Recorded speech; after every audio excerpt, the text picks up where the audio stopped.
Hello students, তোমাদের সকলকে স্বাগত। আজকে তোমাদের সেকেন্ড ইউনিট টেস্টের ক্লাস 6-এর রায় ও মার্টিন প্রশ্ন বিচিত্রার ইতিহাস বিষয়ের মডেল সেট 8 করে দেখাবো। তো চলো শুরু করা যাক। তার আগে বলে দিই, তোমরা যদি চ্যানেলে নতুন হয়ে থাকো তাহলে চ্যানেলটিকে অবশ্যই সাবস্ক্রাইব করে দিবে।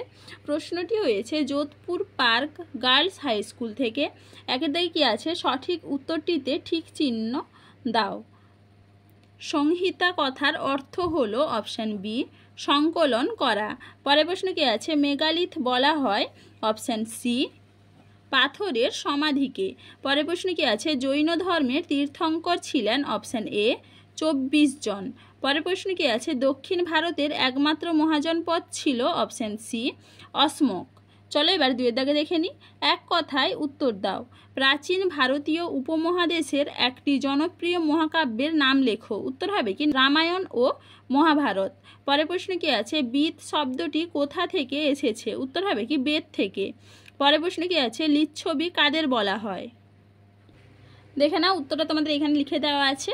উত্তর পূর্ব ভারতীয় মহাদেশের একটি প্রাচীন ইন্দো আর্য উপজাতি যাদের অস্তিত্ব লৌহ যুগ থেকে শাস্ত্রীয় যুগ পর্যন্ত ছিল বলে জানা যায়, এদেরকে লিচ্ছবি বলা হয়।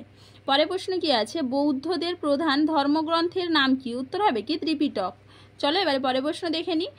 আজীবিক গোষ্ঠী কে তৈরি করেন? উত্তর হবে কি গোশাল। পরের প্রশ্ন কি আছে, একটি অরাজতান্ত্রিক মহাজন পদের নাম লেখো। উত্তর হবে কি বর্জি ও মল্ল। পরের প্রশ্ন কি আছে, রাজা কথার আক্ষরিক অর্থ কি? উত্তর হবে কি নেতা। পরের প্রশ্ন কি আছে, চন্দ্র রাজার স্তম্ভ কোথায় দেখতে পাওয়া যায়? উত্তর হবে কি দিল্লির মেহরাউলে। কি হবে? দিল্লির মেহরাউলে। চলো এবার তিনের দাগে দেখে নিই। নির্দেশ অনুযায়ী উত্তর দাও। প্রথমে আছে কি বেমানান শব্দটি খুঁজে লেখো। এখানে বেমানান শব্দ হবে উষা। এরপরে হবে কি মহাকাব্য। পরের প্রশ্ন কি আছে, শূন্যস্থান পূরণ করো।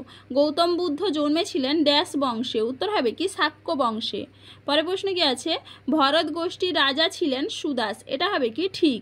পরের প্রশ্ন কি আছে, প্রথম বৌদ্ধ সঙ্গীতই হয় বৈশালীতে। এটা হবে কি ভুল। সঠিক উত্তর হবে রাজগৃহে। চলো এবার চারের দাগে দেখে নিই। নিম্নলিখিত প্রশ্নগুলির উত্তর দাও। সভা ও সমিতি কি? এটা তোমাদের রায় মার্টিন সহায়িকা 67 নম্বর পেজে 28 নম্বর প্রশ্নের উত্তর দেখবে, সেখান থেকে তোমরা পেয়ে যাবে। পরের প্রশ্নে কি আছে, ঋগ্বেদে কোন কোন পর্বতের উল্লেখ আছে? উত্তর হবে কি হিমালয় ও কাশ্মীরের মৃজবন্দ। পরের প্রশ্নে কি আছে, জৈন ধর্মের ত্রিরত্ন কি কি? এটা তোমাদের টেক্সট বইতে 98 পেজে আছে, সেখান থেকে তোমরা একটু দেখে নিবে। পরের প্রশ্ন কি আছে, বেদের অপর নাম শ্রুতি কেন? এটাও তোমাদের টেক্সট বইতে 57 নম্বর পেজে আছে, সেখান থেকে তোমরা একটু দেখে নিবে। পরের প্রশ্ন কি আছে, দ্বাদশ অঙ্গ বলতে কি বোঝো? এটা তোমাদের রায় মার্টিন সহায়িকায় 91 পেজে 25 নম্বর প্রশ্নের উত্তর দেখবে, সেখান থেকে তোমরা পেয়ে যাবে। পরের প্রশ্ন কি আছে, ক স্তম্ভের সঙ্গে খ স্তম্ভ মেলাও। বলি হবে কর। এরপরে কি আছে, ইনাম গাঁও। এটা হবে কি মহারাষ্ট্র। হিনজান ও মহাযান। এটা হবে কি বৌদ্ধ ধর্ম।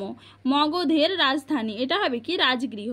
তাহলে দেখো স্টুডেন্টস, এখানে তোমাদের প্রশ্নগুলির উত্তর কত নম্বর পেজে কত নম্বর প্রশ্নের উত্তর সেটা লিখে দেওয়া আছে, তোমরা একটু দেখে নাও। চলো আজকে এইটুকুই, দেখা হচ্ছে পরের ভিডিওতে। ভিডিওটি ভালো লাগলে লাইক অ্যান্ড সাবস্ক্রাইব করে দিবে।